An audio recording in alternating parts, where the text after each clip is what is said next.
Okay. Um, Thank you, Indira, for that wonderful introduction and such an honor to share a stage with you.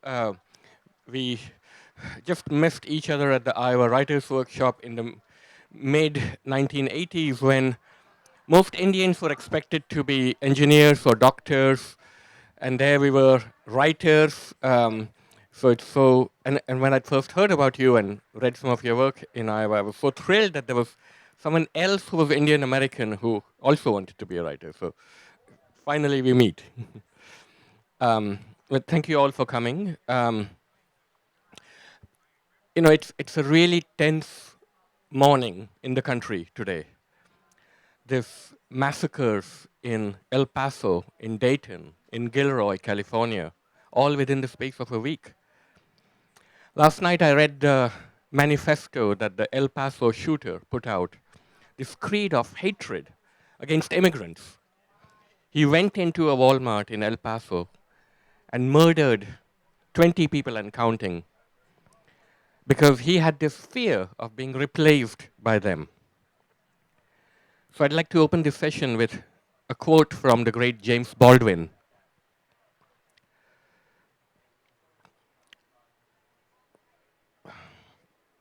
Says, I imagine one of the reasons people cling to their hate so stubbornly is because they sense once hate is gone, they will be forced to deal with pain.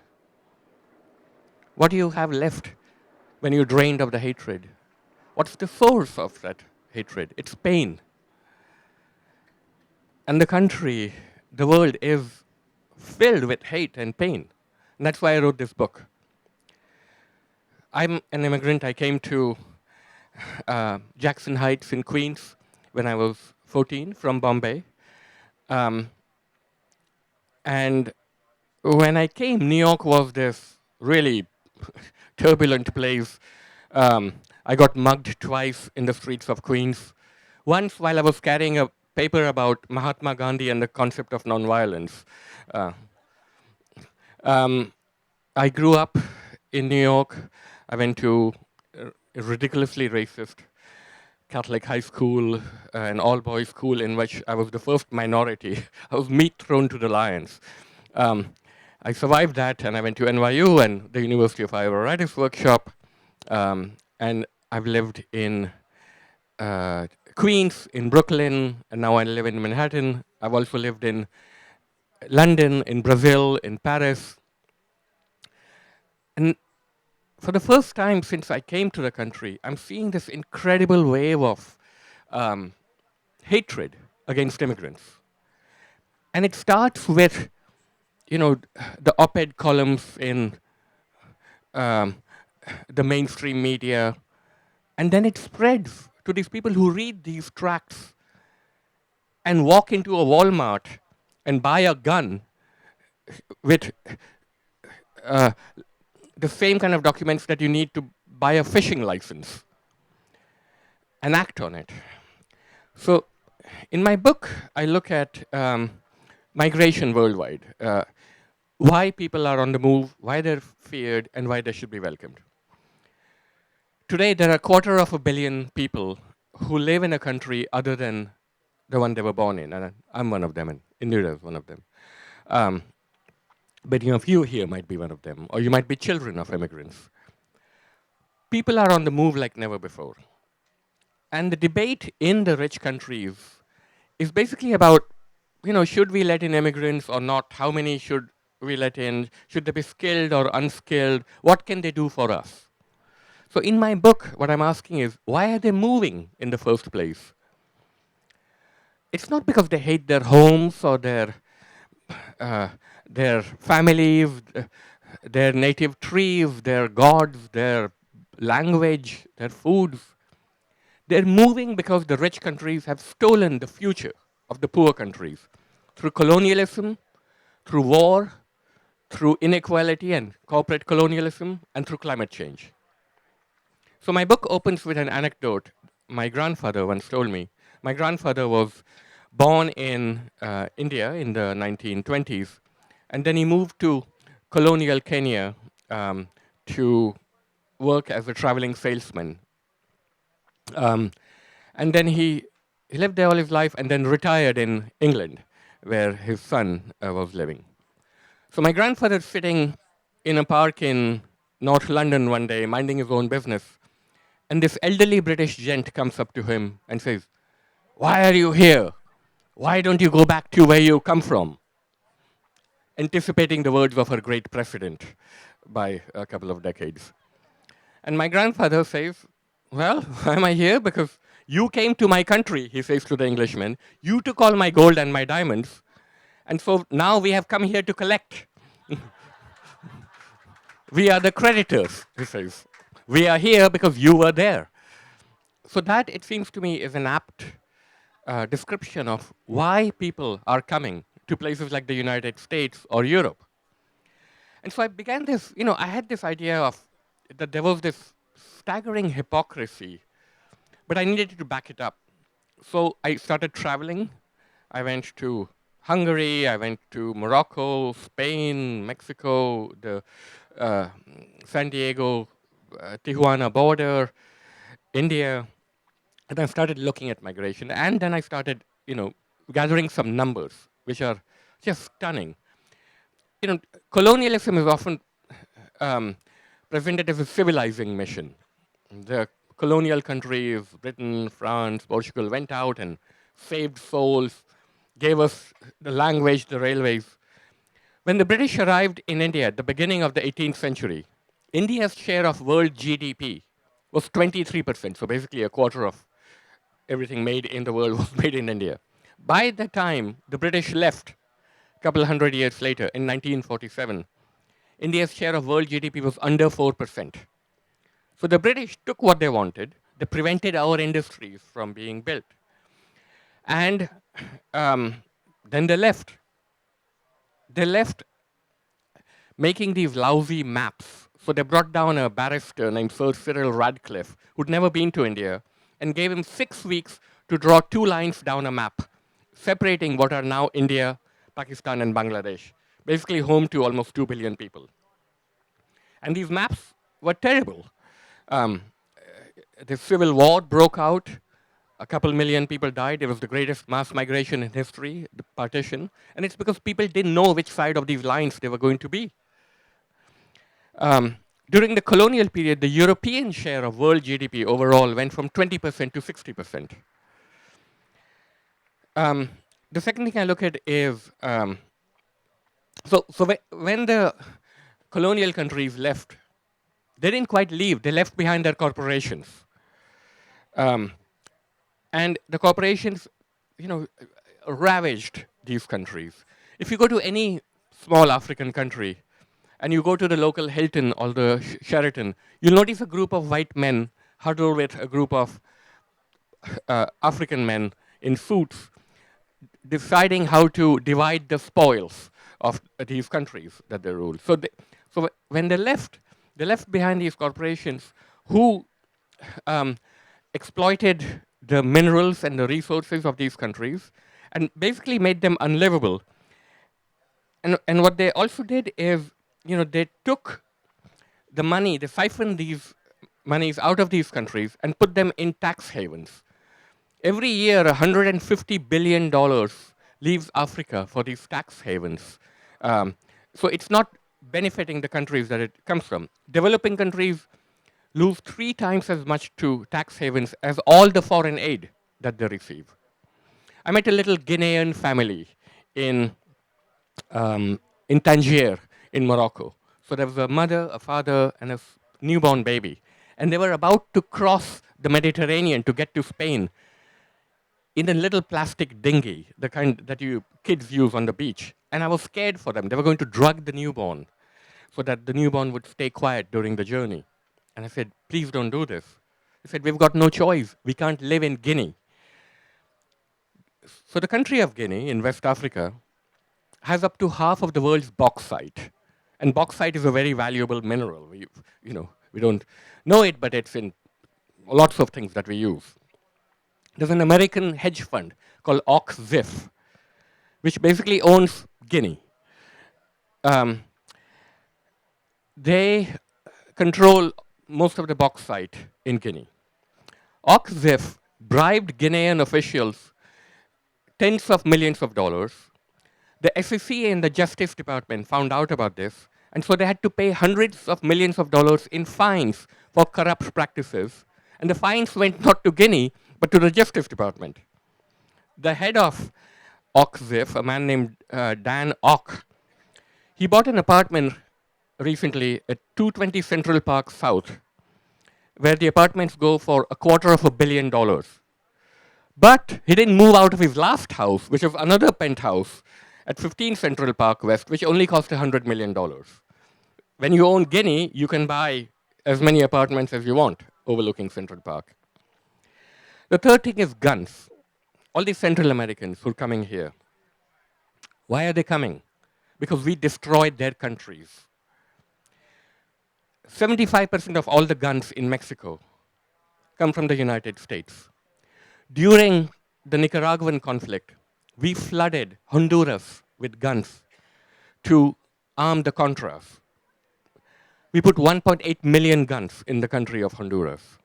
Then we opened up our prisons and we exported these gangs of Latinos like MS-13, which was born not in El Salvador, but in the prisons of Los Angeles, of California. And we unloaded them on these countries which had no capacity to take them in. So these gun massacres that are happening, they're not just happening in our country, we're exporting them. The homicide rates in the countries of the Northern Triangle, in El Salvador, in Guatemala, in Honduras, are higher than in the Middle East. There's a civil war going on. I was in a women's shelter in Tijuana speaking to this Honduran mother who had another just beautiful 18-month-old boy was playing on her lap. And she had run away from San Pedro Sula in Honduras because the gangs had come for her. Her husband was a bystander at a gang massacre and had to run for his life. And then the gangs came for her saying, "Where's your husband? If we don't find him, we'll take your child." So there she was in this woman's shelter, and she was going to claim asylum, which she had a legitimate claim to, because we, the United States, have signed international covenants for asylum, saying anyone who has a well-founded fear of persecution has a right to asylum in our country. She has a legal right to come here. So, and I said to her, you can claim asylum, but they're going to take your baby away from you. This was at the height of the family separation crisis, where we took babies, screaming infants, from their mother's arms and put them in cages thousands of miles away. And she said, "I know this," and tears started rolling down her eyes. She said, "I know this. I know they'll take my baby away. But this is what a mother's love is. I would rather that my child be taken away from me and I never see him again, but I know he's alive somewhere. And someday I have a chance of seeing him. Then know for sure that I have to put him in a box 6 feet below the ground where I come from." These are the choices they're faced with. The fourth factor driving migration is climate change. You think 4 million Syrians looking for political asylum in Germany right now are a problem? What happens when Bangladesh gets flooded and 40 million or 400 million Bangladeshis have to find dry land? By the middle of the century, land that is home to 1.5 billion people today will be desert. Land that is home to 650 million people in 30 years will be underwater. Where are these people going to go? And who caused the crisis? We, the United States, put 1/3 of the excess carbon in the atmosphere. The EU, another quarter. We caused this problem. The Pentagon alone emits more greenhouse gases than 140 countries. The average American uses as much energy as 35 Indians or 185 Ethiopians. And we were the only country to have walked out of the Paris Accords. They are coming here because we were there and continue to stay there. So, I wrote this book, and the more I writing it, the angrier I became just about the hypocrisy of the whole global debate on immigrants. And the terminology used to describe them, these mothers coming with their babies, they're not robbers or rapists or criminals. They're coming here because they have no choice, and they're ordinary heroes. They're doing the same thing that you and I would if we had a child and were faced with this dilemma. We would pick the child up and run to save the child's life, and we would endure anything, anything. 80% of the Central American women who come to the US get raped en route. And the rape is so prevalent that they carry contraceptives before they leave.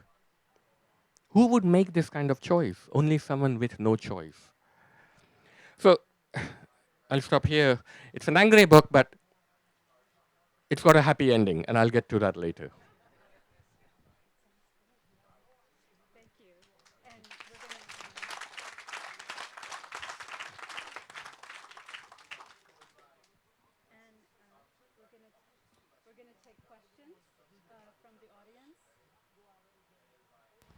We're going to take questions from the audience, and I can hand over the mic to whoever wants to ask. And I am eager. Oh, we got it there. Okay, new to this, but does anyone have any questions? Yes. So, 2 billion people by the middle of the century are going to be displaced. How is that ever going to be dealt with? How are our children and grandchildren going to deal with that? Are there any ideas whatsoever that can deal with something on that scale? It's a very good question. Where are they going to go? And, you know, are they all coming to a theater near you? There is actually an effort by the UN. It's called the Global Compact for Migration. Uh, all the usual suspects, the United States, are not signing on. It's an effort to share the responsibility. That is, all these people are going to move. And you know, the thing about immigration is that most migrants, when they move, they don't move from a poor country to a rich country. They move from a poor country to a slightly less poor country. 85% of migrants move from a place like Syria, not to Dearborn, Michigan, but to Jordan, to Lebanon, to Turkey. And you know, Lebanon, for example, like 1/3 of the country now is recent immigrants. They've been incredibly, they've taken on much more than their fair share of the burden. So there needs to be a global response to the coming mass migration. Um, and there isn't now. So what we're going to see really is, you know, these walls, these fences being erected. Israel's borders are heavily walled and fenced, and not just against Palestinians, also against Africans trying to come into the country. I went to Hungary, the Serbian-Hungarian border, where there's another giant wall with watchtowers and guard dogs and helicopters and drones. It's like something out of the 1930s. Um, you know, we've got this wall that Trump wants to build. Um, but it doesn't matter how many walls or fences we build, because when people are desperate enough, they'll find a way. So, for example, um, uh, there's a border between the Scandinavian countries, Norway and Russia, and there were these rules that you couldn't drive over the border or you couldn't walk over. The Norwegians wouldn't let you in if you walked or drove. So all these Middle Easterners started going to Russia, making their way through Europe into Russia to this border, where there was this guy renting bicycles. So as long as they went on a bicycle across the border, that didn't technically violate the rules. So then you had tens of thousands of Syrians bicycling across the border before the Norwegians quickly changed their rules.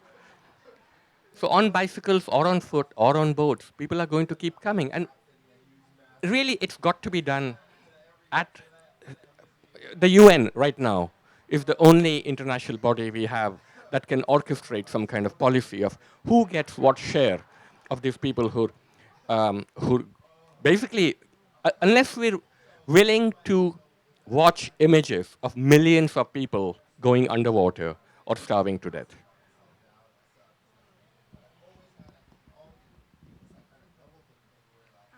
I'm just wondering about the state of Mumbai now. I read your fabulous book, Maximum City, and I remember that when I don't know how many years ago it was written, but it was pretty dire then, the situation with the real estate. But now with the heat wave, I mean, is it livable? And are many people fleeing Mumbai, and where are they going? And what about you? Why did you leave India? Yeah. So Mumbai is, or Bombay as I like to call it, Bombay, yeah, um, yeah. um, it's hot, but it's not as hot as Delhi. So temperatures in northern India this year were 123 degrees. Um, Tens of thousands of people basically roasted to death. And this is nothing. By uh, towards the middle of the century, parts of northern India will literally be unlivable. That is, if you walk outside, because of this combination of body temperature and humidity, you literally will not be able to last more than an hour or two before you just die. And that's true of Bangladesh as well. Um, so turning to the thing about Bombay is that it's cooled by sea breezes, so it's still not as extreme as northern India. But even this year, there were massive floods. See, India depends on the monsoon. So every, um, around now, um, much of India is nourished by the monsoons that come in from the sea.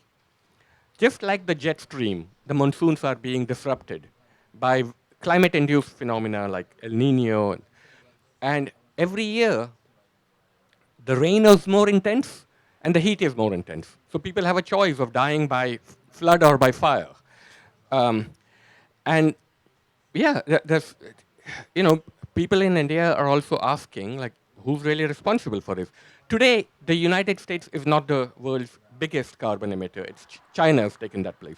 But China is doing much more about its emissions than the US is. And why did you leave India? So I left at 14 with Oh, okay, my 14. family, and then I went back 21 years later to write this book about Bombay, and then I came back because I wanted to write a book about New York, and that's what I'm doing now.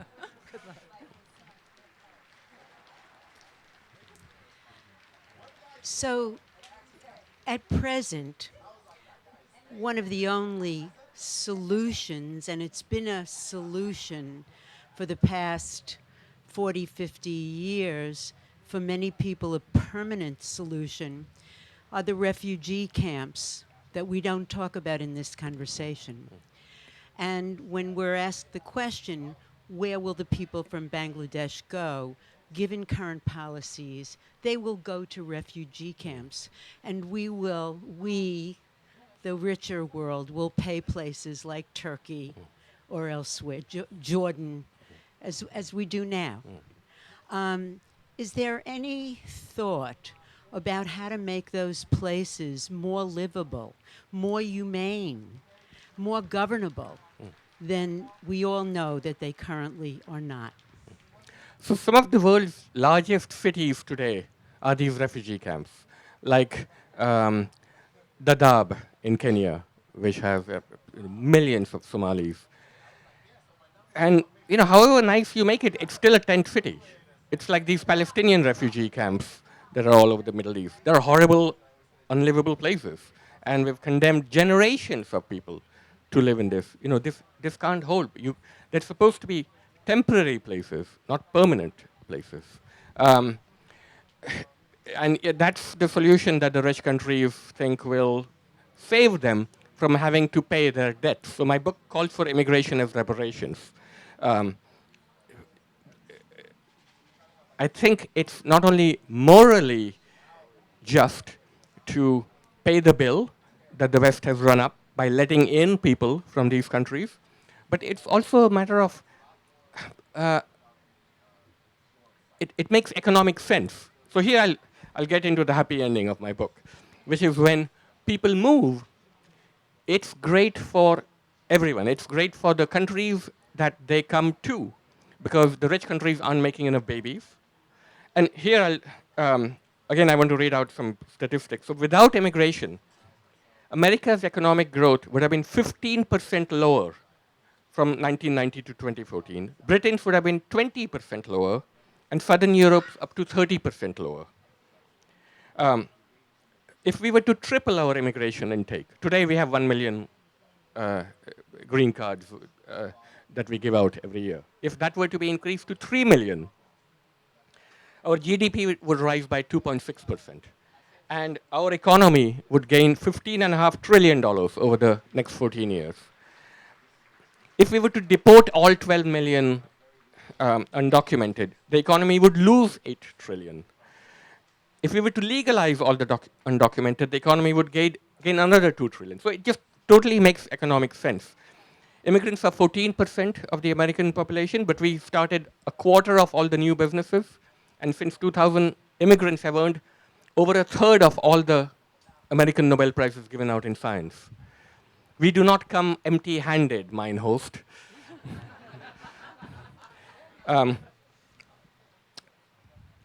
It's the same thing with Social Security. Half of all Americans are over 40, and the US could become a nation of geezers as the baby boomers retires. From now to 2065, immigrants and our children make up 88% of the country's population growth. So Social Security, there's a massive crisis going on. For the first time, Social Security is actually dipping into its savings fund to pay out benefits. In 2018, the US fertility rate fell for the fourth straight year to 1.7 babies per woman. The replacement rate is 2.1 babies per woman. So the Social Security fund is basically being depleted. And the way that you replenish it is by letting in immigrants, because immigrants pay more in Social Security than they get in benefits. Even the undocumented. Over the let's see, undocumented immigrants pay into the system but are ineligible for most benefits, right? So the undocumented, the people that, everyone who says, come here legally. In 2010, they paid $13 billion in Social Security payroll taxes, and they got only $1 billion back in benefits. So the US made out, 12 billion in the black. So the immigrant armada that is coming to our shores is actually a rescue fleet.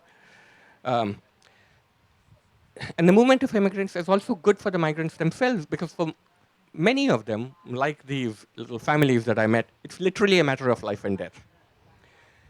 They also increase their standard of living, and it's great for the countries that they move from, because if you really want to help the global poor, then let them come and let them send back money. Because remittances, that the money that these people send back in $100, $200, $300 increments, these gardeners, these maids, they're ordinary heroes.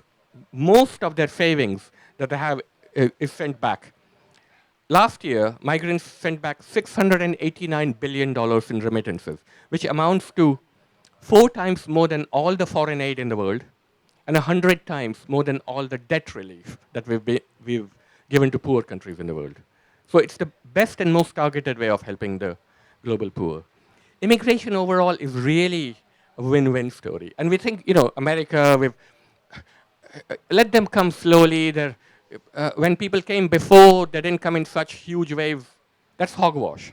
During the age of mass migration, from the late 19th century to around the early 20th century, 1/4 of Europe got up and moved to the United States, including the president's ancestors. And what happened? The US replaced Europe at the pinnacle of world wealth and power. We think the country is full up. We can't have any more people. In terms of density, we rank 190th in the world. We have all these cities. We've got all this space. And if you go to, so I'll tell you one story, because sometimes the arguments get lost in a fog of numbers. But if you go to Schenectady in upstate New York, Schenectady was this depressed industrial town. It was the home of GE. GE left, it laid off all these people, the factories closed. There were these Poles, Germans, Irish, who had no jobs, nothing to do. So one day, the Republican mayor of Schenectady, a man named Al Jurzinski, was walking around, and he saw a man, brown-skinned man, building a Hindu temple. And he says, you may ask what you're doing, where you're from. He says, well, I'm originally from Guyana. Guyana is a West Indian country where there's a lot of Hindus. And he says, So, and he says, I'm building a temple. And the mayor said, that's great. Can we help? Do you need any public assistance? And the man says, oh, we don't believe in public assistance. And the Republican mayor said, you're singing my tune. Where can we get more of you? So he says, you should go to Richmond Hill in Queens and, you can pick up a few more Guyanese. So the mayor started going to Richmond Hill and addressing community meetings, saying, "Oh, ye Guyanese, move to Schenectady. We'll give you cheap mortgages. We'll, help you settle in." And he started personally driving them around in a bus, taking these groups of immigrant Guyanese, showing them his city, taking them to his mother-in-law's house for homemade Polish wine. In spite of that, they came. There's now 10,000 Guyanese living in Schenectady. There's downtown is flourishing. There's a cricket league. There's a Guyanese day. There's Guyanese people on the city council. The same thing in Hamtramck, Michigan, in Utica, in all these towns in upstate New York, in Maine, in Minnesota, which are being revitalized by immigrants. What we need is warm bodies for cold cities, and immigrants can do it. I have a lot in common with you. I come from a city that has been a recent target of President Trump, Baltimore. And I am now a resident of Chilmark, Massachusetts. So I feel that I've been freed from oppression in a way. But 3 years ago, Sharon Stone was on Martha's Vineyard to receive a philanthropy award for her international activities. And she brought an entourage with her, and one of the people in the entourage I happened to meet, and he had a similar interest in maritime issues as my family had, because my family had been involved in the purchase of an old Bay Line steamer that went from Baltimore to Norfolk, and our community purchased in 1946, 1947, that became the ship the Exodus. And we have created the Exodus Institute to deal with forced migration and refugees. And we are trying to raise public awareness nationally, primarily. We have a Washington office now where we talk to our senators and congressmen. And we've just had a symposium at the Film Center in Martha's Vineyard called Pursuing the Dream. And the last film that was shown was The River and the Wall, which had to do with the Rio Grande River between Mexico and the United States, and the beauty of it, and what's going to happen if the wall is built, and actually the folly and the impossibility of building that wall, which we're going to try to show in Washington in a short period of time. So how would you recommend our going forward and raising public awareness? Right. Well, thank you for the work that you're doing. That's really excellent work. By Exodus, I imagine you referring to the ship of Jews fleeing the Holocaust. And so, Jewish American organizations are among the leaders in fighting Trump's immigration policies because they know very personally what it means to have to flee for your lives and be turned away from country after country. The United States had shameful policies towards Jews fleeing the Holocaust. And now the same policies are being replicated against Central Americans and other people coming to our shores. And it's really just mind-boggling that the architect of these policies is a man named Stephen Miller, who grew up in a Jewish household, and he's the leading immigrant hater in the administration. His own uncle wrote a screed against him in Facebook, saying basically we reject this man from this family. This man does not represent Judaism or our family. I think it's incumbent upon all of us to draw attention to the present emergency. The people who've come here before, often there is this tendency in American life that last one in, shut the door.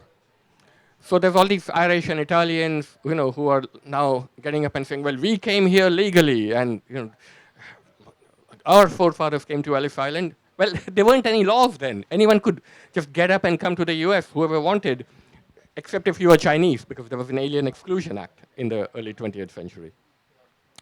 And there were, the same waves of hatred that are now being directed against Latinos were directed against Irish American and Jews. There was a political party called the Know Nothing Party in the 19th century, which was specifically directed against Catholics. And they elected all these representatives. They almost had a presidential a person in the White House.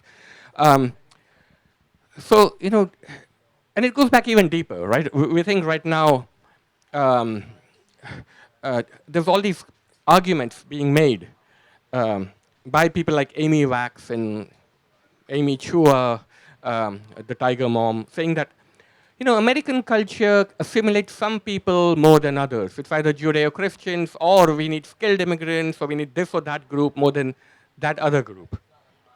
Benjamin Franklin, in the 1700s, started railing against a group of people who he said, these people don't speak our language, they don't follow our customs, these Palatine Boers should not be let into the Commonwealth of Pennsylvania. You know who he was speaking about? Germans, the ancestors of our current president. Ben Franklin thought the Germans would never assimilate into Pennsylvania. So this is an old story in American life. Who gets in, who gets to shut the door, who gets to claim that they're an authentic American. I have an op-ed in this morning's Washington Post, which I would recommend to you. And the title is, I'm an uppity immigrant. Don't expect me to be grateful to be here. And then later in the op-ed I say, I'm not just grateful, I'm head over heels in love with America. And this idea of America, that this is a country which is made up of all the other countries. This is the American exceptionalism. And this is what I will fight with all my life to defend. Good for you. Thank you so much for doing that.